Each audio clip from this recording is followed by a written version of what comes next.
जी students, कैसे हैं आप लोग? उम्मीद है आप सब ठीक हैं। मैं हूं आपका फिजिक्स टीचर तलहा उबैद।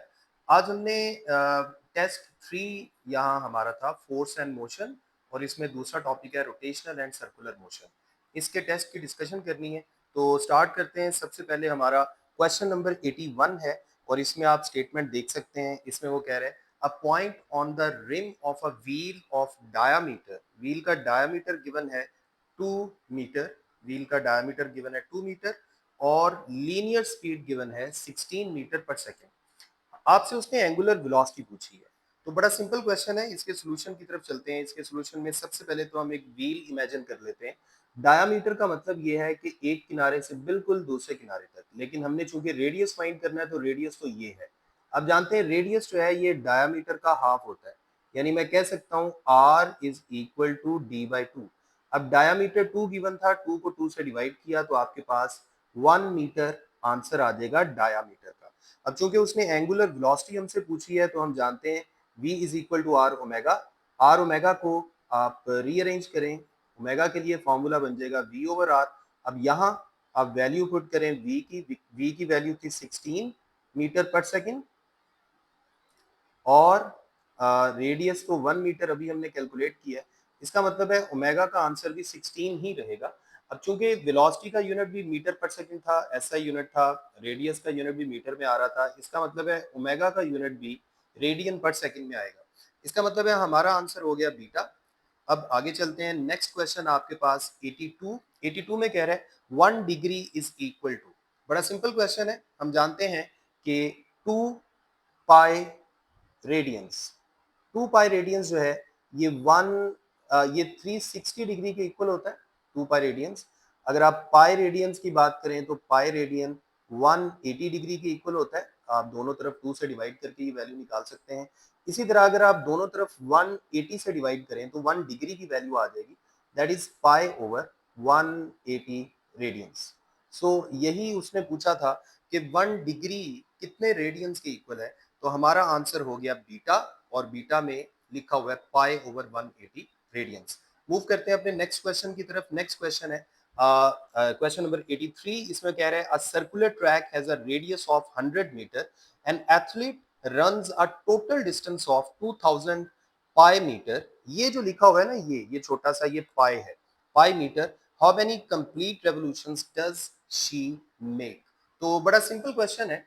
इसमें सबसे पहले तो हम देखेंगे कि अगर सर्कुलर ट्रैक है तो सर्कुलर ट्रैक में अगर एक लूप या एक चक्कर कंप्लीट होगा तो उसे हम बोलेंगे सरकमफेरेंस, यानी पूरे सर्कल का जो सरकमफेरेंस है उसे ही हम एक चक्कर का डिस्टेंस बोलेंगे। लेकिन अगर मैं टोटल डिस्टेंस का जनरल फॉर्मूला लिखना चाहूँ तो मैं इसको लिख सकता हूँ n times the circumference of circle. अब सरकमफेरेंस को मैं c से रिप्रेजेंट कर रहा हूँ। देखिए अगर वो एक लूप कंप्लीट करेगा, एक चक्कर कंप्लीट करेगा तो डिस्टेंस कितना कवर होगा? एक सरकमफेरेंस के इक्वल। अगर 2 कंप्लीट करेगा तो डिस्टेंस कितना कवर होगा? 2 सरकमफेरेंस के इक्वल। तो मैं नंबर ऑफ सरकमफेरेंस में या नंबर ऑफ लूप्स या नंबर ऑफ चक्कर जो है उसको मैं n से रिप्रेजेंट कर देता हूँ। अब यहां से अगर n कैलकुलेट करना है तो n किसके इक्वल आएगा? Distance divided by circumference. अब डिस्टेंस ऊपर आ गया और नीचे आपने सरकमफेरेंस का फॉर्मूला लिख दिया 2 पाई r। अब डिस्टेंस जो है वो यहाँ पे गिवन है 2000 pi metre divided by 2 pi r as it is आ गया। अब आप नोट करें, एक पाई तो इस पाई से कैंसिल हो गया, और इसी तरह इस 2 को आप कैंसिल करेंगे तो ये 1000 पे कैंसिल होगा, राइट। और नीचे r की वैल्यू भी बाय द वे उसने बताई थी। अब ये बन गया 1000 metre divided by r। r की वैल्यू उसने बताई है 100। ये देखें यहाँ पे लिखी हुई है, r की वैल्यू है 100। जब आप 100 के दो जीरोस ऊपर वाले दो जीरो से कैंसिल करेंगे तो आपके पास 10 मीटर आंसर आ जाएगा। आपके पास आंसर आएगा, सॉरी मीटर नहीं, नीचे भी यूनिट मीटर का था, मीटर मीटर से कैंसिल हो चुका है एक्चुअली। तो आपके पास 10 नंबर ऑफ रेवोल्यूशंस आ जाएंगे, या 10 कंप्लीट लूप्स आ जाएंगे, या 10 कंप्लीट चक्कर आ जाएंगे। तो इस तरह इसका करेक्ट आंसर हुआ बीटा। इसके बाद नेक्स्ट चलते हैं question number 84। The ratio of angular velocity of minute hand to that of hour hand. अब यहाँ पे मैकेनिकल वॉच की बात हो रही है। अगर मैं मिनट हैंड की बात करूं एक तरफ हम और हैंड की बात कर लेते हैं। पहले उसने मिनट हैंड का वर्ड यूज किया है, तो इसका मतलब है हमने पहले मिनट हैंड की एंगुलर वेलोसिटी का फॉर्मूला लिखना है। एक जनरल एंगुलर वेलोसिटी का फॉर्मूला हम ये लिख सकते हैं। अब जानते हैं ये basically rate of change of angular displacement है, और अगर मैं वन कंप्लीट चक्कर की बात करूं तो एंगल 2 पाई रेडियंस कवर होता है, और नीचे एक पूरे चक्कर का टाइम, जिसे हम टाइम पीरियड भी कह सकते हैं। अब नीचे यहाँ पे यूनिट किसका आएगा? ऑब्वियसली यहाँ यूनिट ऑफ टाइम आएगा, यूनिट ऑफ टाइम। ठीक है।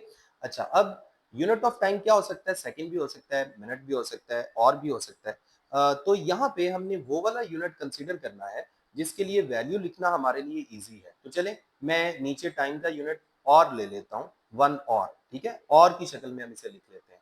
अब देखिए, अगर मैं मिनट हैंड की बात करूं, ऊपर तो आ गया 2 पाई रेडियंस, नीचे, अब यहाँ नीचे मैंने और की फॉर्म में लिखना है। अब जानते हैं मिनट हैंड एक पूरा चक्कर कंप्लीट करे तो 1 घंटा होता है, यानी नीचे टाइम पीरियड की जगह 1 और आ गया, ये बन गया रेडियन पर आवर में, 2 पाई रेडियन पर आवर। इसकी रेशो हमने लेनी है और हैंड की एंगुलर वेलोसिटी के साथ। अब और हैंड की अगर बात करें तो ऊपर as it is 2 pi radian, नीचे भी हमने और की फॉर्म में बात करनी है, तो और हैंड की नीडल या और हैंड एक पूरा चक्कर कंप्लीट करे तो कितना टाइम गुजरता है? 12 घंटे। अब जानते हैं, तो नीचे 12 आवर आ गया। अब आप नोट करें, यहाँ पे 2 पाई, ऊपर वाले 2 पाई से कैंसिल हो गया, radian per hour, radian per hour से कैंसिल हो गया। यही मेन पॉइंट था इसका, कि हमने दोनों के यूनिट सेम रखने थे ताकि दोनों यूनिट कैंसिल हो जाएं, और 12 को इस तरफ ले आए और 1 को इस तरफ ले जाएं। आपके पास 12:1 आंसर आ जाएगा। इस तरह से आपका करेक्ट आंसर हुआ बीटा। नेक्स्ट मूव करते हैं क्वेश्चन नंबर 85। 85 में काफी लंबी स्टोरी है, जिसमें वो ये कह रहा है a ceiling fan runs at exactly 150 rotations per minute RPM since 150 RPM equals 2.5 rotations. ये बात याद रखें, ये शुरू वाली जो स्टेटमेंट का पार्ट है ये सिर्फ कंफ्यूज करने के लिए है। एक्चुअल जो स्टेटमेंट है वो यहाँ से शुरू होती है।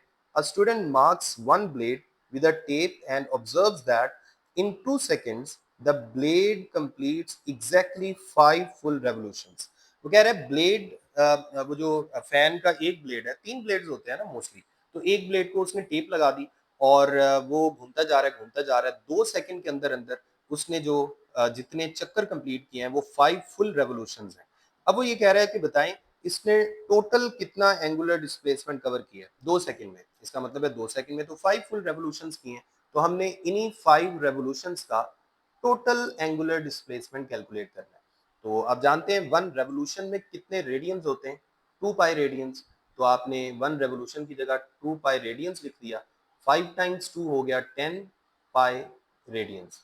अब हमने रेडियन में आंसर इसलिए निकाला है क्योंकि हम जानते थे कि सारी ऑप्शन जो है वो रेडियन की फॉर्म में ही गिवन है, तो इसलिए हमने रेडियन की फॉर्म में आंसर निकाल दिया, और ये आंसर हो गया 10 पाई रेडियन यानी चार्ली।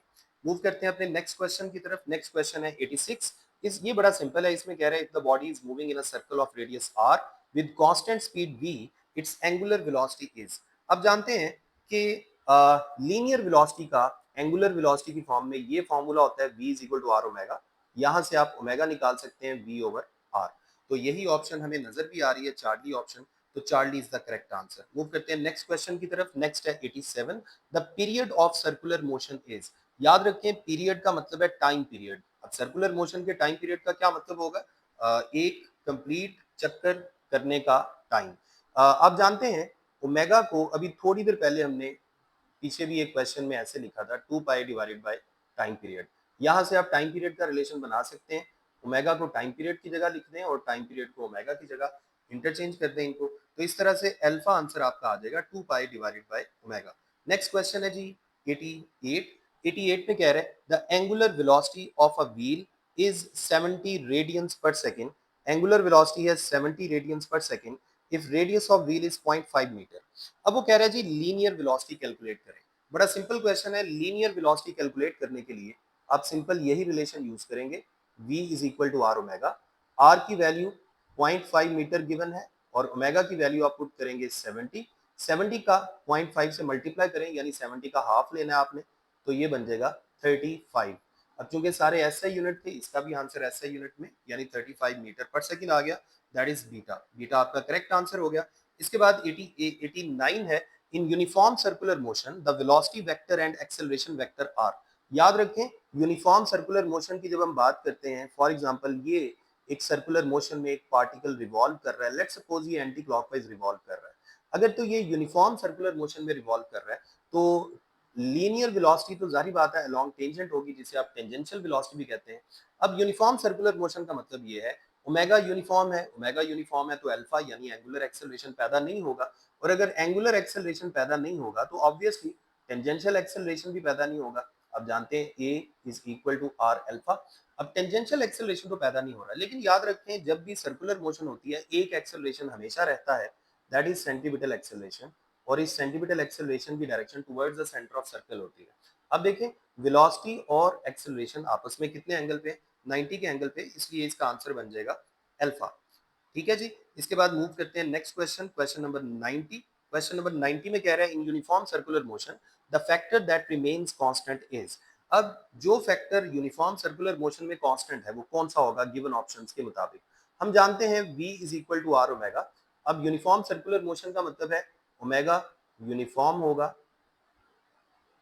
अगर ओमेगा यूनिफॉर्म है तो लीनियर वेलोसिटी या टेंजेंशियल वेलोसिटी की मैग्नीट्यूड भी यूनिफॉर्म होगी। अब टेंजेंशियल वेलोसिटी की मैग्नीट्यूड को हम स्पीड भी कह सकते हैं, इसका मतलब है स्पीड इस केस में यूनिफॉर्म है। Linear velocity as a vector uniform नहीं है। जब हम वेलोसिटी का वर्ड यूज करते हैं तो इसका मतलब है हम डायरेक्शन की भी बात कर रहे होते हैं। आप जानते हैं सर्कुलर मोशन में जो लीनियर वेलोसिटी है ये अलोंग टेंजेंट होती है, और बॉडी की लीनियर वेलोसिटी हमेशा अपनी डायरेक्शन चेंज कर रही होती है, जिसका मतलब ये है कि लीनियर वेलोसिटी कांस्टेंट नहीं है, लेकिन लीनियर वेलोसिटी की मैग्नीट्यूड इस केस में क्या है, कांस्टेंट, राइट। तो इसका आंसर क्या हुआ, स्पीड यानी D, delta option, linear speed constant है। अब सेंट्रीपिटल फोर्स क्यों कांस्टेंट नहीं है, क्योंकि सेंट्रीपिटल फोर्स की भी direction towards the centre of circle रहनी है। अब पार्टिकल जहां जहां जाता जाएगा इसकी direction towards the centre of circle रहने के लिए मुसलसल चेंज होगी, इसका मतलब है सेंट्रीपिटल फोर्स भी एज अ वेक्टर चेंज हो रही है। इसी तरह एक्सेलरेशन, यहाँ पे भी सेंट्रीपिटल एक्सेलरेशन की बात हो रही है। अब सेंटीपिटल एक्सेलरेशन भी मुसलसल अपनी डायरेक्शन को चेंज कर रहा है, क्योंकि उसने towards the centre of circle रहना है, तो उसकी डायरेक्शन तो मुसलसल चेंज हो रही है। सो एक ही चीज है जो यहाँ पे कांस्टेंट है, दैट इज लीनियर वेलोसिटी की मैग्नीट्यूड, जिसे आप लीनियर स्पीड कह सकते हैं, दैट इज डेल्टा ऑप्शन। तो हमारा करेक्ट आंसर हो गया डेल्टा। नेक्स्ट क्वेश्चन है जी 91। इसमें कह रहे हैं the mud flies of the tyre of a fast moving car in the direction. Simple सी बात है, अगर कार किसी एक डायरेक्शन में जा रही है, लेट्स सपोज ये कार किसी एक डायरेक्शन में जा रही है, ठीक है। अब गाड़ी फर्ज कर लें इस डायरेक्शन में जा रही है, तो इसके जो व्हील हैं वो इस तरह से घूमेंगे ऑब्वियसली। अब जो नीचे मड है वो किस डायरेक्शन में फ्लाई करेगा, अलोंग टेंजेंट फ्लाई करेगा। ये आपका एक शॉर्ट क्वेश्चन भी था। सो इस क्वेश्चन का आंसर है along tangent to the moving tyre, ठीक है, चार्ली ऑप्शन। नेक्स्ट है जी 92। 92 में कह रहे हैं 1 डिग्री इज इक्वल टू। बड़ा सिंपल क्वेश्चन है, अभी हमने इसी एक्सप्लेनेशन में एक हमने ये रिलेशन लिखा था, 1 degree is equal to pi over 180 radians. अब इसमें देखें पाई की जगह आप वैल्यू पुट करेंगे 3.14 और नीचे 180 आ गया। जब आप 3.14 को डिवाइड करते हैं ना तो इसका आंसर बनता है 0.017। सो अगर तो आप इसे याद रख सकते हैं तो बहुत अच्छी बात है, अदरवाइज आप डिवाइड करके भी इसको कैलकुलेट कर सकते हैं। तो इसका आंसर हुआ चार्ली। नेक्स्ट है जी क्वेश्चन नंबर 93। 93 में कह रहा है p/2 एंगल, रेडियन एंगल, ये एंगल कोई उसने बताया, p कोई भी नंबर है, p/2 radians angle is subtended at the centre of circle of 2 metre radius. देखिए रेडियस की वैल्यू भी बताई है और एंगल थीटा भी उसने रेडियन में बता दी है। अब वो आपसे आर्क लेंथ पूछ रहा है, लेंथ ऑफ द आर्क, ठीक है, ये आर्क है एक्चुअली ARC, ठीक है। अच्छा अब सिंपल सा रिलेशन है S is equal to R theta. इसमें आर की वैल्यू आप पुट करें 2 मीटर है, और थीटा जो रेडियन में गिवन है, आप जानते हैं ये रिलेशन हम सिर्फ तभी यूज कर सकते हैं जब एंगल थीटा रेडियन में होगा। थीटा की वैल्यू रेडियन में है p/2, ये 2 से कैंसिल हो गया, तो इस तरह से आपके पास p आंसर आ गया, और ऑब्वियसली यूनिट क्या होगा, metre. So the correct answer is p metre, which is option A. इसी तरह नेक्स्ट क्वेश्चन है 94। 94 में कह रहा है if a car is moving with uniform speed of 2 metre per second, car की लीनियर स्पीड उसने बता दी है, सर्कुलर ट्रैक है जिसका रेडियस 0.4 है, आपने एंगुलर स्पीड बतानी है। बड़ा सिंपल क्वेश्चन है। सबसे पहले v is equal to R omega, जैसे हमने पहले ये फॉर्मूला लिखा था, यहां से ओमेगा का फॉर्मूला बना लें, omega is equal to v over R. अब v की वैल्यू गिवन है, लीनियर स्पीड उसने बताई है 2, r की वैल्यू 0.4 है। इस पॉइंट को खत्म करेंगे तो ऊपर एक जीरो आ जाएगा क्योंकि पॉइंट के राइट साइड पे एक डिजिट था। अब ये 4 कैंसिल करेगा 5 के साथ, 20 को कैंसिल करेगा 5 पे, तो इस तरह से आपका करेक्ट आंसर हो गया 5। ओमेगा का ऐसा यूनिट क्या होता है? Radian per second. So the correct answer is 5 radian per second, that is option C. इसके बाद है question number 95, in uniform circular motion. देखिए यूनिफॉर्म सर्कुलर मोशन में गिवन ऑप्शंस जितनी भी आप पढ़ रहे हैं, उसने गिवन ऑप्शंस में जो जो वैल्यूज दी हैं, अगर आप इन वैल्यूज को कंपेयर करें तो सबसे पहले तो एक बात याद रखें, एंगुलर मोमेंटम का ये एक फॉर्मूला हम जानते हैं, L is equal to I omega. Uniform circular motion का मतलब ये है कि एंगुलर वेलोसिटी यूनिफॉर्म है, और अगर एंगुलर वेलोसिटी यूनिफॉर्म है तो इसका मतलब है एंगुलर मोमेंटम भी यूनिफॉर्म है। तो यहाँ पे एक ही ऑप्शन हमें करेक्ट नजर आ रही है, that is both angular velocity and angular momentum are remains constant, beta, both angular velocity and angular momentum remains constant. एक second, both the angular velocity and the angular momentum stay constant. ठीक है, हाँ, beta में तो angular velocity varies लिखा हुआ था, हाँ ये गलती से मैंने बीटा बोल दिया था, इसका करेक्ट आंसर है Charlie, both angular velocity and angular momentum stay constant. ठीक है जी। इसके बाद है next question number 96, all points on a rotating rigid body have same. देखिए रिजिड बॉडी क्या होती है? ऐसी बॉडी जिसकी शेप को हम चेंज ना कर सकें। फर्ज कर लें ये एक रॉड है जिसको आपने पॉइंट ओ पे पिवट किया है, ये रिजिड बॉडी जैसे जैसे रोटेट करती है, इसके ऊपर जितने भी पॉइंट्स होते हैं, चाहे पॉइंट 1 है, पॉइंट 2 है, पॉइंट 3 है, पॉइंट 4 एंड सो ऑन, ये सारे पार्टिकल्स रिजिड बॉडी की मोशन की वजह से एक जैसा डिस्प्लेसमेंट कवर करते हैं, यानी इनका एंगुलर डिस्प्लेसमेंट सेम होगा, इनकी एंगुलर वेलोसिटी भी सेम होगी। यानी मैं ये कहना चाह रहा हूँ theta 1 should be equal to theta 2 should be equal to theta 3 up to so on. इसी तरह omega 1 should be equal to omega 2 should be equal to omega 3 up to so on, and अगर angular acceleration भी पैदा हो रहा है तो वो भी कांस्टेंट होगा। सो ये बात हमने याद रखनी है कि रिजिड बॉडी के केस में ये तीनों क्वांटिटीज आपस में सेम रहती हैं, यानी थीटा भी सारे पार्टिकल्स का सेम है, ओमेगा भी सेम है, अल्फा भी सेम है। लेकिन अगर आप लीनियर वेलोसिटी की बात करें, जिसका फॉर्मूला हमने ये पढ़ा है v is equal to R omega, चाहे आप लीनियर एक्सेलरेशन या टेंजेंशियल एक्सेलरेशन की बात कर लें, चाहे आप एंगुलर मोमेंटम की बात कर लें जिसका फॉर्मूला ये भी होता है R P sine of theta. अब आप नोट करें ये सारी क्वांटिटीज आर पे डिपेंड कर रही हैं। अब ये आर क्या है? सेंटर से उस पॉइंट का फासला। अब आप नोट करें सेंटर से उस पॉइंट का जो डिस्टेंस है, सेंटर से उस पॉइंट का जो डिस्टेंस है, पॉइंट 1 का डिस्टेंस कुछ और है, पॉइंट 2 का कुछ और है, पॉइंट 3 का कुछ और है, पॉइंट 4 का कुछ और है। इसका मतलब ये हुआ कि जैसे जैसे आर की वैल्यू चेंज होती जाएगी वैसे वैसे ये जो वैल्यूज हैं ये चेंज होती जाएगी। सो कौन सी चीजें कांस्टेंट है? लीनियर वेलोसिटी तो कांस्टेंट नहीं है, लीनियर एक्सेलरेशन भी कांस्टेंट नहीं है, so angular velocity given options में कांस्टेंट है, यानी सेम है। सो इसलिए इसका करेक्ट आंसर होगा बीटा। ठीक है जी। नेक्स्ट क्वेश्चन है question number 97, what is the angular velocity of Earth. बड़ा सिंपल क्वेश्चन है। एंगुलर वेलोसिटी ऑफ अर्थ के लिए भी आप देखें omega is equal to 2 pi over time period. अभी थोड़ी देर पहले हमने ये फॉर्मूला लिखा था, बहुत दफा हमने ये लिखा है। ऊपर 2 पाई रेडियंस आ गया, नीचे अगर आप अर्थ की रेट ऑफ रोटेशन की बात करें तो अर्थ अपने एक्सिस के इर्द एक पूरा चक्कर कितने टाइम में कंप्लीट करती है? आप जानते हैं 24 आवर्स में। लेकिन नीचे आप नोट करें उसने हर जगह सेकंड वाले यूनिट्स दिए हुए हैं, देख लें आप सेकंड वाले यूनिट्स। सो नीचे हमने 24 और नहीं लिखना, हमने और को सेकंड में कन्वर्ट करके लिखना है।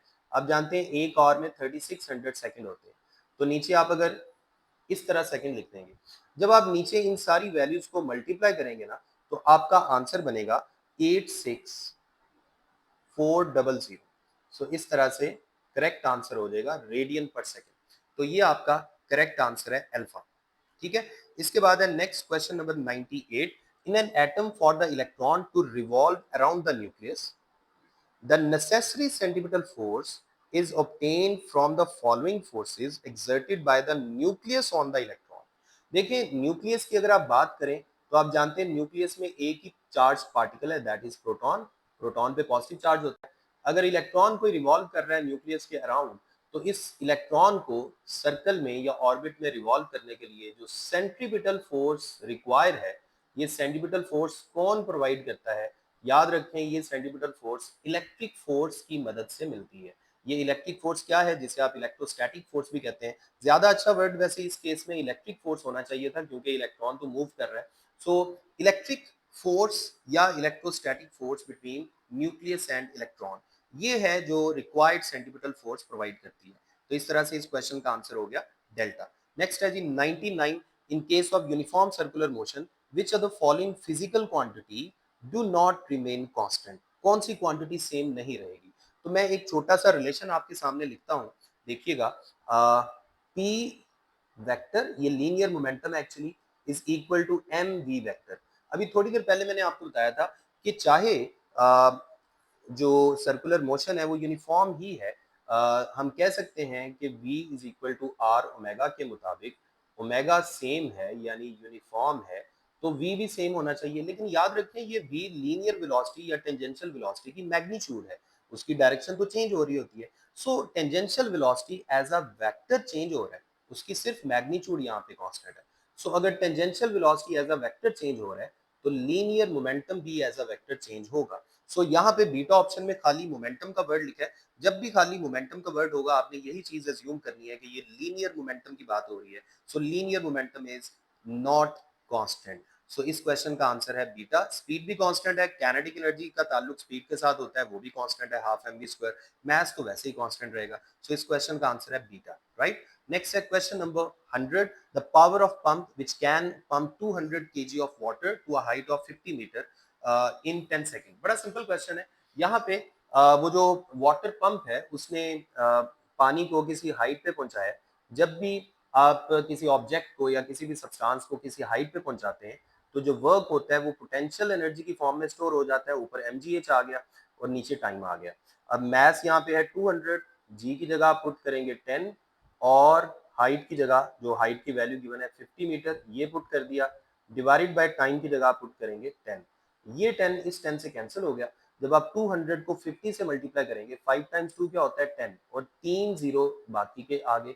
अब ये बन गया 10,000 या 10 रेज टू पावर 4 वॉट। अब गिवन ऑप्शन में जो बेस्ट आंसर है वो अल्फा है। उसने 10 रेज टू पावर 4 को अलग अलग करके ऐसे लिख दिया, 10 into 10 raise to power 3 watt. So इसका मतलब है हमारा करेक्ट आंसर है अल्फा। ठीक है। नेक्स्ट क्वेश्चन है 101, a stone of mass 2 kg, stone का मास 2 kg है, is dropped from rest position 5 meter above the ground. What is its velocity at a height of 3 meter above the ground? बड़ा simple question है। एक stone को point 1 से drop किया गया और वो पॉइंट 2 से जब पास कर रहा है, तो तब उसने उसकी जो वेलोसिटी है वो हमने बतानी है। पॉइंट 1 की फर्ज कर ले टोटल हाइट थी h1, पॉइंट 2 की टोटल हाइट है h2। पॉइंट 1 से पॉइंट 2 तक आते आते उसने जो हाइट फॉल की है वो जारी बात है बनेगा h1 माइनस h2। जब वो पॉइंट 2 से पास कर रहा था, तो तब उसकी जो वेलोसिटी थी वो हमने फाइंड करनी है। इसका एक जनरल फॉर्मूला हमने पढ़ा हुआ है, और वो फॉर्मूला होता है ये v2, पॉइंट 2 पे जो इसकी वेलोसिटी है इज इक्वल टू v1 का स्क्वायर प्लस 2g ब्रैकेट्स के अंदर h1 माइनस h2 सारे का स्क्वायर रूट। तो ये आपके पास फॉर्मूला है। अब यहाँ याद रखें, जब भी वो ड्रॉप का वर्ड बोलेगा, ये देखें यहाँ पे उसने ड्रॉप का वर्ड बोला है। ड्रॉप के वर्ड का मतलब है कि इनिशियल वेलोसिटी जीरो थी, तो इसका मतलब है v1 की जगह आपने जीरो पुट करना है, तो पहली टर्म जीरो हो गई। बाकी आपके पास आ गया 2, g की जगह आप 10 पुट कर लेंगे, acceleration due to gravity. h1 की वैल्यू इनिशियल हाइट है 5 मीटर, और सेकेंड पॉइंट जो लोअर पॉइंट है उसकी हाइट है 3 मीटर। 5 माइनस 3, अब जानते हैं 5 माइनस 3 क्या होता है, 2। 2 टाइम्स 2 क्या हो गया 4। 4 को स्क्वायर रूट से बाहर निकालेंगे तो वो 2 रह जाएगा, स्क्वायर रूट के अंदर 10 है। अब ये जो 10 है इसका स्क्वायर रूट अगर आप कैलकुलेट करेंगे तो 3 पॉइंट कुछ आएगा। 9 का एग्जैक्ट स्क्वायर रूट 3 होता है, तो 10 का 3 पॉइंट समथिंग होगा। इसका मतलब है जब आप इनको मल्टीप्लाई करेंगे तो आंसर 6 पॉइंट समथिंग होगा। ठीक है। जब भी कैलकुलेटर के बगैर क्वेश्चन को सॉल्व करना हो तो इसी अप्रोच के साथ सॉल्व किया करें। अब 6 के करीब एक ही बेस्ट आंसर है, दैट इज बीटा। तो आपका एग्जैक्ट आंसर हो गया 6.3, राइट। इसके बाद है 102, which of the following statement shows that no work is surely done? तो बेटा इस क्वेश्चन का बड़ा सिंपल आंसर है, जो डेल्टा में आपको लिखा नजर आ रहा है, मून ऑर्बिटिंग द अर्थ। देखें जब अर्थ को मून ऑर्बिट कर रहा है, फर्ज कर लें ये अर्थ है और ये मून है जो अर्थ को ऑर्बिट कर रहा है, तो मून को जो फोर्स ऑफ ग्रेविटी है इन दोनों के दरमियान वो एक्चुअली सेंटीमीटर फोर्स प्रोवाइड कर रही है, और आप जानते हैं सेंटीमीटर फोर्स जो है ये जीरो वर्क करती है, तो इस क्वेश्चन का आंसर हुआ डेल्टा। ठीक है, इसमें आप शायद ये नोट कर रहे हो कि यहाँ पे ये भी लिखा हुआ है राइटिंग एन ऐसे ऑन अ पेज। जब आप पेज पे कोई ऐसे वगैरह लिखते हैं तो फिर भी कहीं ना कहीं थोड़ा बहुत तो वर्क होता ही है, क्योंकि आपके पॉइंटर का इनिशियल पॉइंट कहीं और है और फाइनल पॉइंट कहीं और है, सो कुछ ना कुछ डिस्प्लेसमेंट तो कवर हुआ है, so we can say that some amount of work is done. लेकिन डेल्टा ऑप्शन में बिल्कुल भी कोई वर्क नहीं हो रहा।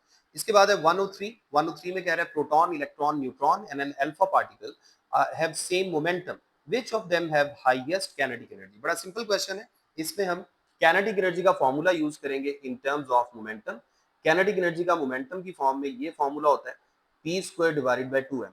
अब यहाँ पे उसने ये कह दिया जी सबका मोमेंटम सेम है। अगर मोमेंटम सेम है, नीचे जो 2 है वो भी पहले ही कांस्टेंट लिखा हुआ है ना, 2 भी कांस्टेंट है, तो आप देखें 2 भी कांस्टेंट है, मोमेंटम भी कांस्टेंट है, तो हम कह सकते हैं kinetic energy is simply inversely proportional to mass. जिसका मास कम होगा उसकी काइनेटिक एनर्जी ज्यादा होगी। और जारी बात है गिवन ऑप्शन में सबसे लाइटर पार्टिकल कौन सा है, दैट इज इलेक्ट्रॉन। तो इलेक्ट्रॉन का मास कम है, इलेक्ट्रॉन की काइनेटिक एनर्जी मैक्सिमम होगी, बीटा ऑप्शन। नेक्स्ट है जी 104, work done by variable force is determined by dividing. आपकी बुक में भी ये टॉपिक है, बड़ा सिंपल है। वेरिएबल फोर्स के थ्रू जब वर्क हम कैलकुलेट करते हैं तो हम क्या करते हैं, हम डिस्प्लेसमेंट को छोटे छोटे इंटरवल्स में डिवाइड करके फिर हम वर्क कैलकुलेट करते हैं। आपको याद होगा आपने वेरिएबल फोर्स के केस में पॉइंट ए से पॉइंट बी तक ले जाते हुए बॉडी के लिए वर्क कैलकुलेट किया था और उसका कुछ ऐसा रिलेशन आया था F I cos theta I into delta D आई। ये डेल्टा डी आई ये डिस्प्लेसमेंट के छोटे छोटे इंटरवल्स हैं जिनको आपने कन्वर्ट किया हुआ है, और यहाँ पे I is equal to 1 to n, और यहाँ पीछे एक लिमिट भी आपने एंड पे लगाई थी, limit delta D I approaches to zero.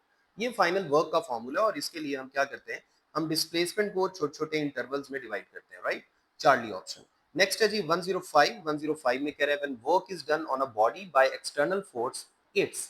देखिए याद रखें, अगर वर्क करने से आप ऑब्जेक्ट की हाइट को चेंज कर रहे हैं, अगर आप हाइट को बढ़ा रहे हैं या कम कर रहे हैं, दोनों सूरतों में अगर आप डिस्प्लेसमेंट ऊपर की तरफ कर रहे हैं तो वर्क पॉजिटिव होगा। ये मैं अप्लाइड फोर्स की बात कर रहा हूँ, अप्लाइड फोर्स भी अपवर्ड है, डिस्प्लेसमेंट भी अपवर्ड है, तो ऑब्वियसली वर्क क्या होगा, पॉजिटिव। लेकिन अगर आप इसी बॉडी को अलो कर रहे हैं कि ये नीचे की तरफ जाए, तो अब डिस्प्लेसमेंट तो नीचे की तरफ है, लेकिन चूंकि आपने होल्ड किया हुआ है, होल्ड करने में फोर्स तो ऊपर की तरफ ही आप लगा रहे हैं, तो इस केस में भी एंगल 180 है, जिसकी वजह से वर्क क्या होगा, नेगेटिव। इसी तरह यहाँ वर्क क्या था, पॉजिटिव। यानी मैं ये कहना चाह रहा हूँ कि वर्क करने से आप पोटेंशियल एनर्जी इंक्रीज भी कर सकते हैं, डिक्रीज भी कर सकते हैं। बॉडी ऊपर जाता है, पोटेंशियल एनर्जी इंक्रीज करती है, इसी तरह बॉडी नीचे आता है, पोटेंशियल एनर्जी डिक्रीज करती है, राइट। इसी तरह अगर वेलोसिटी इंक्रीज कर रहे हैं, सेकंड सिचुएशन क्या है, अगर आप वेलोसिटी इंक्रीज कर रहे हैं वर्क करने से, तो इसका मतलब है काइनेटिक एनर्जी इंक्रीज होगी। इसी तरह अगर आप वर्क इस तरह कर रहे हैं कि ऑब्जेक्ट की मोशन के अगेंस्ट फोर्स लगा के वर्क कर रहे हैं, तो उस केस में वेलोसिटी डिक्रीज कर रही है, यानी आप नेगेटिव वर्क कर रहे हैं, और इस केस में काइनेटिक एनर्जी भी डिक्रीज होगी। सो हम कह सकते हैं पोटेंशियल एनर्जी इंक्रीज भी कर सकती है, डिक्रीज भी कर सकती है। अब यहाँ डिक्रीज वाली कोई भी ऑप्शन नहीं थी, तो इसलिए हम चार्ली ऑप्शन को बेस्ट ऑप्शन कंसीडर करेंगे, that is both kinetic energy and potential energy may increase. यहाँ मे का वर्ड है, इसका मतलब है इंक्रीज कर सकती हैं और ऑब्वियसली डिक्रीज भी कर सकती हैं। लेकिन ये जो डेल्टा ऑप्शन है, बहुत सारे बच्चे आप में से ये सोचेंगे डेल्टा ऑप्शन ठीक है, sum of kinetic and potential energies remains constant. याद रखें काइनेटिक और पोटेंशियल का सम यानी टोटल एनर्जी का सम हमेशा तब सेम रहता है जब सिस्टम के ऊपर आप कोई एक्सटर्नल वर्क नहीं करते। जब आप एक्सटर्नल वर्क करते हैं, ठीक है, यहाँ पे तो हम वर्क कर रहे हैं ना सिस्टम के ऊपर, जब आप सिस्टम पे एक्सटर्नल वर्क नहीं करते फिर उस सिस्टम की टोटल एनर्जी सेम रहती है। लेकिन अगर हम एक्सटर्नल वर्क करते हैं तो फिर ऑब्वियसली उसकी जो टोटल एनर्जी है वो सेम नहीं रहती है। बेसिकली जब आप किसी भी सिस्टम के ऊपर वर्क कर रहे होते हैं तो आप उसके अंदर कोई एनर्जी भेज रहे होते हैं, जिसका मतलब यह है कि उसकी टोटल एनर्जी इंक्रीज कर जाएगी, राइट। सो इसका आंसर है चार्ली। नेक्स्ट है जी question number 106। In an explosion a body breaks up into two pieces of unequal masses। एक बॉडी जो है वो दो पीसेस में डिवाइड होता है और उन दोनों पीसेस का मास अनइक्वल है, राइट। ये तो आप जानते हैं कि कंजर्वेशन ऑफ मोमेंटम ने हमेशा ओबे होना है। इसका मतलब ये है कि जितने भी पीसेस बने हैं उन सबका टोटल मोमेंटम तो इनिशियल के इक्वल होना चाहिए। अब यहाँ पे ये जो बॉडी था इसकी मोशन के बारे में कोई जिक्र नहीं किया गया। इसका मतलब है हम यही एज्यूम करेंगे कि इनिशियली ये रेस्ट पे था, इसका मतलब है इसका टोटल इनिशियल मोमेंटम जीरो है। सो टोटल फाइनल मोमेंटम भी क्या होना चाहिए, जीरो। अब दो फ्रेगमेंट्स बने हैं, तो अगर दो फ्रेगमेंट्स हैं, एक फ्रेगमेंट एक डायरेक्शन में अगर किसी एक मोमेंटम से जा रहा है तो दूसरे को ऑपोजिट डायरेक्शन में उतने ही मोमेंटम से जाना चाहिए। यानी एक का मोमेंटम जितना पॉजिटिव है दूसरे का उतना ही नेगेटिव होगा। दोनों को ऐड करने पे आप कैंसिल करेंगे और आंसर जीरो आ जाएगा। सो इसका बेस्ट आंसर क्या है, बोथ पार्ट्स, ये beta answer. Both parts will have numerically equal momentum. दोनों के मोमेंटम की मैग्नीट्यूड यानी न्यूमेरिकली दोनों का मोमेंटम सेम होगा और ऑब्वियसली आप जानते हैं डायरेक्शन ऑपोजिट होगी, तभी ये एक दूसरे को कैंसिल करेंगे और रिजल्टेंट मोमेंटम क्या आएगा, जीरो। नेक्स्ट है 107। Figure shows the frictional force versus displacement for a particle in motion. The loss of kinetic energy in travelling over S is equal to zero से लेके 20 मीटर तक। यानी इस पूरे ग्राफ के नीचे का एरिया निकालना है और ये ग्राफ है फ्रिक्शनल फोर्स और डिस्प्लेसमेंट के दरमियान। बेसिकली फ्रिक्शनल फोर्स के अगेंस्ट जो वर्क हुआ है हमने वो वर्क कैलकुलेट करना है और यही वर्क आप जानते हैं काइनेटिक एनर्जी के लॉस का बायस होता है, या आप यूं कह लें जितना वर्क हुआ है इतनी ही काइनेटिक एनर्जी लूज होती है। तो अगर आपने एनर्जी लॉस या काइनेटिक एनर्जी का लॉस निकालना है तो दूसरे अल्फाज में हमने वर्क डन निकालना है अगेंस्ट द फ्रिक्शन, ठीक है। तो इसके लिए हमें area under F D graph निकालना पड़ेगा। उसके लिए सामने हमने एक ग्राफ शो कर लिया। इस ग्राफ में देखें, मैं इस ग्राफ के नीचे का जो एरिया है ये एग्जैक्ट ट्रेपिज्म तो नहीं बन रहा, तो मैं इसको तीन पार्ट्स में डिवाइड करके कंसीडर कर सकता हूँ। एक पार्ट ये है, ये एक ट्रेपिज्म है। दूसरा पार्ट ये आप देख रहे हैं ये रेक्टेंगल है। तीसरा पार्ट आप ये देख रहे हैं ये भी एक ट्रेपिज्म है। ट्रेपिज्म की पहचान क्या है कि इसकी दो साइड्स ऑपोजिट साइड्स पैरेलल होती हैं और दो नॉन पैरेलल होती हैं। रेक्टेंगल की दोनों जो चारों साइड्स हैं वो ऑपोजिट साइड्स पैरेलल होती हैं। इसी तरह जो तीसरी साइड है देखें, ये ट्रेपिज्म है। एक सेकंड जरा मैं, ओके, देखें ये ट्रेपिज्म है, ये रेक्टेंगल है। सेकंड वाली क्या है, रेक्टेंगल। और जो थर्ड वाली फिगर है ये भी ट्रेपिज्म है। सेकंड वाली रेक्टेंगल है, थर्ड वाली ट्रेपिज्म है।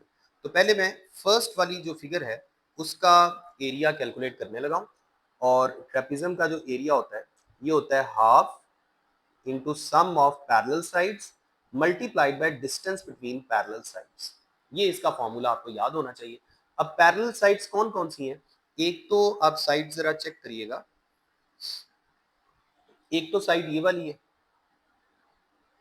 ये वाली साइड जिसको मैं वाइट कर रहा हूँ, ये 15 है।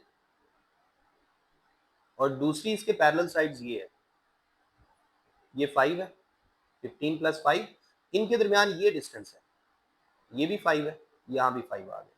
अब आप क्या करेंगे, आप इसको सिंप्लीफाई करें। 15 प्लस 5 क्या हो गया, 20। 20 डिवाइडेड बाई 2 मल्टीप्लाइड बाई 5। 20 का हाफ करने पे 10 आ गया। 10 टाइम्स 5 क्या हो गया, 50। तो इस पार्ट का एरिया आ गया 50। इसी तरह ये वाला जो रेक्टेंगल है ये तो सिंपल लेंथ इंटू विड्थ है। इसकी एक साइड की लेंथ देखें, जो इसकी एक्चुअली हाइट है इस वक्त वो 15 है, जो ट्रेपिज्म की हाइट थी।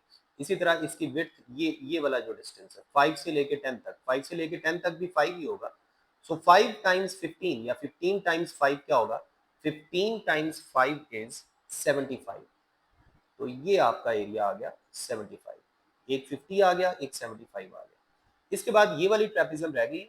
इस ट्रेपिज्म का अब हम एरिया निकालेंगे, half into sum of parallel sides multiplied by distance between parallel sides। अब sum of parallel sides में एक तो साइड यही वाली है जो पहले थी 15, दूसरी साइड ये वाली है, ये जरा सामने चेक करें, ये 10 तक जा रही है, ये वाला डिस्टेंस है, तो ये 10 आ गया। और इनके दरमियान ये डिस्टेंस है सारा 10 से लेके 20 तक, कितना डिस्टेंस है, 10।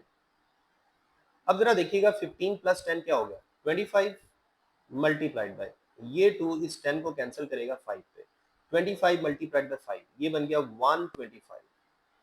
अब आप क्या करेंगे, इन तीनों को ऐड कर देंगे, 50 को, 75 को और 125 को। 125 प्लस 75 प्लस 50, जब आप इनको ऐड करेंगे तो आपका आंसर आएगा 250 joules. So best answer, correct answer is alpha. Next है जी 108, इसमें कह रहा है under the action of a constant force a particle is experiencing a constant acceleration. Simple सी बात है, अगर फोर्स कांस्टेंट है तो एक्सेलरेशन भी कांस्टेंट पैदा होगा। याद रखें, कांस्टेंट एक्सेलरेशन का मतलब ये नहीं है कि वेलोसिटी कांस्टेंट है, वेलोसिटी तो चेंज हो रही है लेकिन वेलोसिटी यूनिफॉर्मली चेंज हो रही है, इक्वल टाइम इंटरवल्स में इक्वल चेंज इन वेलोसिटी है। अब उसने पूछा क्या है कि पावर के बारे में आपका क्या ख्याल है। तो अब जानते हैं पावर का एक फोर्स और वेलोसिटी की फॉर्म में ये फॉर्मूला होता है एफ डॉट वी या एफ वी कॉस थीटा। अब चूंकि फोर्स तो कांस्टेंट है, अगर फोर्स कांस्टेंट है तो एक्सेलरेशन कांस्टेंट है, अगर एक्सेलरेशन कांस्टेंट है तो इसका मतलब है वेलोसिटी में चेंज आ रहा है लेकिन ये टाइम के लिहाज से इक्वल चेंज है, equal change in velocity in equal intervals of time. अब जब उसने एक्सेलरेशन का वर्ड बोला है, इसका मतलब है ये एक्सेलरेशन क्या कर रहा है, ये वेलोसिटी को बढ़ा रहा है। अगर वो डिसेलरेशन का वर्ड बोलता तो उसका मतलब था वेलोसिटी कम हो रही है। सो इस केस में हम क्या बोलेंगे, वेलोसिटी चूंकि टाइम के लिहाज से यूनिफॉर्मली इंक्रीज कर रही है, इसका मतलब है पावर भी टाइम के लिहाज से यूनिफॉर्मली इंक्रीज कर रही है, इसलिए इसका बेस्ट आंसर है डेल्टा। ठीक है, नेक्स्ट है 109। 109 में कह रहा है a body at rest may have. Simple सी बात है, अगर कोई बॉडी रेस्ट पे है तो याद रखें, फर्ज कर लें ये बॉडी रेस्ट पे है यहाँ पे, तो ऑब्वियसली रेफरेंस पॉइंट से इसकी कोई ना कोई हाइट तो होगी, सो इसकी कोई ना कोई पोटेंशियल एनर्जी तो होगी, लेकिन चूंकि ये रेस्ट पे है तो इसकी काइनेटिक एनर्जी तो नहीं हो सकती। काइनेटिक एनर्जी का ताल्लुक तो मोशन के साथ है। सो रेस्ट के केस में सिर्फ एक ही एनर्जी इसके अंदर हो सकती है, दैट इज पोटेंशियल एनर्जी। इसके बाद क्वेश्चन नंबर 110 है 50 joules of work has been done by an agency in 5 second. तो आपने पावर बतानी है, बड़ा सिंपल क्वेश्चन है। पावर का basic formula rate of doing work, work divided by time. Work है 50, इसको 5 टाइम से डिवाइड करेंगे तो आंसर आ जाएगा 10 वॉट्स। तो ये आपके पास पावर आ गया बीटा। ठीक है, इसके बाद 111 है a bomb of 12 KG. 12 kilo का एक बॉम्ब है जो एक्सप्लोड हुआ है और ये 2 पीसीज में डिवाइड हुआ है। एक पीस का मैस है 4 केजी, दूसरे का मैस है 8 केजी। वो कह रहे हैं momentum of 8 kg mass is 4 kilogram metre per second. The kinetic energy of other mass. अब अदर मैस कौन सा है, उसने 8 केजी वाले का मोमेंटम बताया तो दूसरा वाला फिर 4 केजी वाला हुआ ना। इसका मतलब है आपने काइनेटिक एनर्जी निकालनी है किसकी, 4 केजी वाले मैस की। अब काइनेटिक एनर्जी का एक जनरल फॉर्मूला होता है P square divided by 2m, ये मोमेंटम की फॉर्म में जो फॉर्मूला है। अब आप जानते हैं कि चूंकि ये जो बॉम्ब है ये इनिशियली रेस्ट पे था, उसकी मोशन का उसने जिक्र नहीं किया, इसका मतलब है जो उसके दो फ्रैगमेंट्स बने हैं उन दोनों ने जब भी ट्रैवल करना है, फर्ज कर लें ये 8 केजी वाला है और ये 4 केजी वाला है, इन दोनों ने ऑपोजिट डायरेक्शन में सेम मोमेंटम से ट्रैवल करना है, यानी दोनों का मोमेंटम न्यूमेरिकली सेम होगा। इसका मतलब है हम कह सकते हैं कि ये मोमेंटम तो दोनों का सेम है, राइट, मोमेंटम तो सेम हो गया। अब मोमेंटम जो 8 केजी वाले का मोमेंटम उसने क्या बताया था 4, तो मोमेंटम की जगह हम 4 ही लिख देंगे क्योंकि मोमेंटम तो दोनों का न्यूमेरिकली सेम है। अब काइनेटिक एनर्जी आपने किसकी फाइंड करनी थी, 4 केजी वाले की, तो यहाँ मैस की जगह फिर क्या आएगा 4। अब आपके पास हो गया 16 डिवाइडेड बाय 8, कैंसिल करके आपका आंसर आ जाएगा 2। सो आपका करेक्ट आंसर हो गया अल्फा। ठीक है जी, 2 जूल्स। 112 पे आ जाए, an engine develops 20 kilowatt of power, how much time will it take to lift a mass of 200 KG to a height of 40 metre. बड़ा सिंपल क्वेश्चन है, इसमें भी जो ऑब्जेक्ट है, जो टारगेट है वो क्या है कि हमने किसी मास को किसी हाइट तक लेके जाना है, तो इसका सिंपल फॉर्मूला वही होगा पावर का, potential energy divided by time. अब पोटेंशियल एनर्जी की जगह मास की जगह आ जाएगा 200, जी की वैल्यू आप 10 प्लेस कर देंगे, हाइट की वैल्यू यहाँ पे गिवन है 40, ये देखें 40 डिवाइडेड बाय टाइम की वैल्यू गिवन है, ओके, बल्कि टाइम की वैल्यू तो आपने फाइंड करनी है। तो हम ऐसा करते हैं, हम फॉर्मूला को पहले रीअरेंज कर लेते हैं, फॉर्मूला को आप रीअरेंज कर लें। टाइम की वैल्यू हमने निकालनी है, टाइम इस तरफ आ गया और पावर नीचे चली गई, ये बन जाएगा mgh डिवाइडेड बाय p। अब मैस की वैल्यू दोबारा पुट कर दें 200, जी की जगह 10 पुट कर दें, हाइट की जगह 40 पुट कर दें और पावर की जगह 20 किलो। 20 किलो का मतलब है 20 के साथ 3 जीरो भी लगाने हैं आपने। अब नीचे वाले 4 जीरो ऊपर वाले टोटल 4 जीरो से कैंसिल हो गए। अब ये 2 इस 2 से कैंसिल हो गया, बाकी आपके पास बच गया 4 सेकेंड। इसका मतलब है टाइम का करेक्ट आंसर आ गया 4 सेकेंड।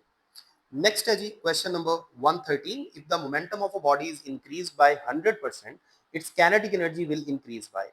देखें, इमेजिन कर लें कि आप इनिशियल मोमेंटम p से रिप्रेजेंट कर देते हैं और फाइनल मोमेंटम को p प्राइम से।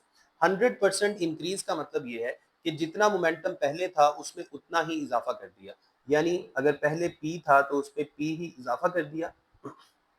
अब ये हो गया 2p। इसका मतलब है final momentum is 2 times the initial momentum. अब आप काइनेटिक एनर्जी का फॉर्मूला देखें। काइनेटिक एनर्जी का फॉर्मूला होता है p square divided by 2m। यहां से देखें 2m तो कांस्टेंट है, उसे तो हम चेंज नहीं कर रहे, so we can say that kinetic energy is directly proportional to p square. अब p कितना हो रहा है, 2 टाइम्स हो रहा है, तो काइनेटिक एनर्जी कितने टाइम्स होगी, 2 का स्क्वायर टाइम्स, यानी हम कह सकते हैं 4 टाइम्स। सो हम कह सकते हैं फाइनल काइनेटिक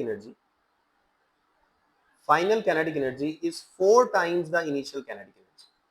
सो अगर मैं आपसे ये पूछूं काइनेटिक एनर्जी में इजाफा कितना आया, अब उसके लिए क्या करना पड़ेगा, increase. Increase in kinetic energy क्या है, increase in kinetic energy is equal to final में से इनिशियल माइनस कर देंगे, तो ये बन गई 3 के ई। 3 के ई का मतलब है 3 गुना इजाफा हुआ, इसे आप बोलेंगे 300%। तो इंक्रीज कितना आया, 300%। याद रखें 200% का मतलब है 2 गुना, 300% का मतलब है 3 गुना, 400% का मतलब है 4 गुना, एंड सो ऑन। सो इजाफा कितना हुआ है, 300%, दैट इज चार्ली। 114 क्वेश्चन है, a body of mass 2 kg is projected vertically upwards with a velocity of 2 meter पर second, potential energy of body at top. बड़ा सिंपल क्वेश्चन है। अगर आप किसी बॉडी को ऊपर थ्रो करते हैं तो आपने जो भी इनिशियल वेलोसिटी दी थी उसके मुताबिक वो टॉप मोस्ट पॉइंट अचीव कर लेगा। फर्ज कर लें वो यहाँ तक पहुँच गया। अब यहाँ उसकी जो पोटेंशियल एनर्जी है ऑब्वियसली ये वही होगी जो आपने इनिशियल काइनेटिक एनर्जी दी थी, क्योंकि वर्टिकली जब आप किसी भी बॉडी को थ्रो करते हैं तो वो एक्चुअली जितनी भी काइनेटिक एनर्जी आपने दी होती है वो सारी खत्म हो जाती है और वो टॉप मोस्ट पॉइंट पे जाके पोटेंशियल में कन्वर्ट हो जाती है। सो इनिशियल काइनेटिक एनर्जी की वैल्यू आप निकाल लें, यही आपका रिक्वायर्ड आंसर है।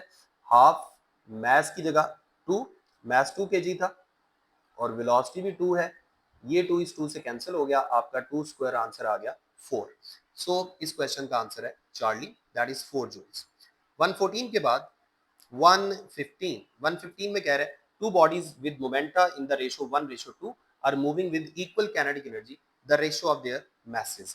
तो एक काम करते हैं हम, ओके हम एक काम करते हैं, काइनेटिक एनर्जी का रिलेशन लिखते हैं मोमेंटम की फॉर्म में, आप जानते हैं p square divided by 2m। अब चूंकि यहाँ हमने मैस की वैल्यू की रेशो निकालनी है तो मैस को लेफ्ट साइड पे ले आए और काइनेटिक एनर्जी को राइट साइड पे नीचे डिवाइड कर दिया। अब उसने जो जो बोला है ना सेम है, क्या कुछ सेम है, वो कह रहा है काइनेटिक एनर्जी इक्वल है। ये देखिए अगर काइनेटिक एनर्जी इक्वल है तो इसको आप कांस्टेंट कंसीडर करेंगे, 2 भी कांस्टेंट है, so in that case mass would be directly proportional to p square. अब जो p की रेशो है ना, p की रेशो है 1:2, मोमेंटम की ये रेशो है, तो मास की रेशो क्या आएगी, उस रेशो का स्क्वायर, जो मोमेंटम की रेशो है ना उसकी रेशो का स्क्वायर आ जाएगा, यानी 1:2 का स्क्वायर दैट बिकम्स 1:4। सो आपका करेक्ट आंसर हो गया डेल्टा 1:4। 116 में कह रहे हैं if kinetic energy of a body becomes 4 times of its initial value then new momentum will be. ये भी बड़ा सिंपल क्वेश्चन है। अगर आप काइनेटिक एनर्जी की बजाय मोमेंटम का फॉर्मूला लिखें इन टर्म्स ऑफ काइनेटिक एनर्जी तो वो बनता है ये 2m इंटू काइनेटिक एनर्जी का स्क्वायर रूट। अब यहाँ 2m को तो वो चेंज नहीं कर रहा, 2 तो पहले ही कांस्टेंट है, मैथ्स भी चेंज नहीं हो रहा, सो आप इस रिलेशन को ऐसे लिख सकते हैं p is directly proportional to kinetic energy का स्क्वायर रूट। अब यहाँ वो कह रहा है kinetic energy of body becomes 4 times, यानी काइनेटिक एनर्जी को आप 4 टाइम्स कर रहे हैं तो मोमेंटम का ताल्लुक तो काइनेटिक एनर्जी के स्क्वायर रूट के साथ है, यानी आपको 4 का स्क्वायर रूट लेना पड़ेगा, that becomes 2 times. So momentum will become 2 times the initial value, option A. 117 में कह रहा है a bullet is fired from a rifle, if rifle recoils freely then kinetic energy of the bullet is. यहाँ ये बात याद रखें, यहाँ भी गन और बुलेट वाले सिस्टम में फायर करने से पहले टोटल इनिशियल मोमेंटम जीरो है, तो फायर करने के बाद भी टोटल फाइनल मोमेंटम जीरो होना चाहिए। इसका मतलब है बुलेट और राइफल दोनों सेम मोमेंटम से ऑपोजिट डायरेक्शन में जाएंगे, यानी दोनों के मोमेंटम की न्यूमेरिकल वैल्यू सेम होगी। अब इसी पॉइंट को लेके आप काइनेटिक एनर्जी का फॉर्मूला लिखें, kinetic energy is equal to P square divided by 2m। अब चूंकि मोमेंटम तो दोनों का सेम है, तो मोमेंटम की जगह आपने सेम कर दिया, so kinetic energy in that case would be inversely proportional to mass. अब यहाँ पे वो किसकी बात कर रहा है, वो बुलेट की बात कर रहा है। बुलेट का मास तो आप जानते हैं बहुत कम होता है एज कम्पेयर टू राइफल, जिसका मतलब ये है कि बुलेट की काइनेटिक एनर्जी बहुत ज्यादा होगी, more than that of rifle. Beta option. 118 में कह रहा है the kinetic energy of a body of mass 2 kg and momentum 4 newton second. अब यहाँ सिंपल सा रिलेशन वही वाला, kinetic energy is equal to P square divided by 2m। P की वैल्यू पुट करें, मोमेंटम 4 गिवन है और मास गिवन है 2, ऊपर आ गया 16, नीचे आ गया 4, कैंसिल करके फाइनल आंसर भी 4 आ गया। सो इसका आंसर है बीटा। ठीक है। Next question number 119, if a force F is applied on a body and it moves with a velocity v। बड़ा सिंपल है, पावर का फॉर्मूला फोर्स और वेलोसिटी की फॉर्म में P is equal to F dot v होता है, आप जानते हैं। लेकिन अगर आप इसे मैग्नीट्यूड की फॉर्म में लिखें तो एफ वी कॉस थीटा भी लिख सकते हैं। ऑप्शंस से ये समझ आ रही है कि उसने थीटा को जीरो कंसिडर किया हुआ है, यानी कॉस 1 ले रहा है। इसका मतलब है अल्फा आंसर हमारा ठीक है। ठीक है, अल्फा आंसर। इसके बाद 120, work done on a body equals. देखें, जब हम work done on a body की बात करते हैं, तो अगर तो आप हॉरिजॉन्टली बॉडी को मूव कर रहे हैं, सिर्फ वेलोसिटी चेंज कर रहे हैं, तो फिर चेंज इन काइनेटिक एनर्जी आएगा। अगर आप सिर्फ हाइट चेंज कर रहे हैं वेलोसिटी को कांस्टेंट रखते हुए, तो फिर चेंज इन पोटेंशियल एनर्जी आएगा। लेकिन अगर आप दोनों ही चेंज कर रहे हैं, तो फिर चेंज इन काइनेटिक एनर्जी भी होगा और चेंज इन पोटेंशियल एनर्जी भी होगा, यानी फिर आप ऐसे भी कर सकते हैं। सो गिवन ऑप्शंस में जनरल आंसर जो बेस्ट आंसर है वो चार्ली ऑप्शन है, यानी काइनेटिक एनर्जी भी चेंज हो सकती है और पोटेंशियल एनर्जी भी चेंज हो सकती है। अल्फा में लिखा हुआ है कि सिर्फ हमेशा काइनेटिक ही चेंज होगी, ये गलत है। बीटा में सिर्फ पोटेंशियल ही चेंज होगी, ये भी गलत है। डेल्टा तो है ही सरासर गलत। सो बेस्ट आंसर आपका चार्ली है। ठीक है, उम्मीद है इस लेक्चर की आपको अच्छी समझ आ गई होगी। इंशाल्लाह मिलते हैं अगले लेक्चर में।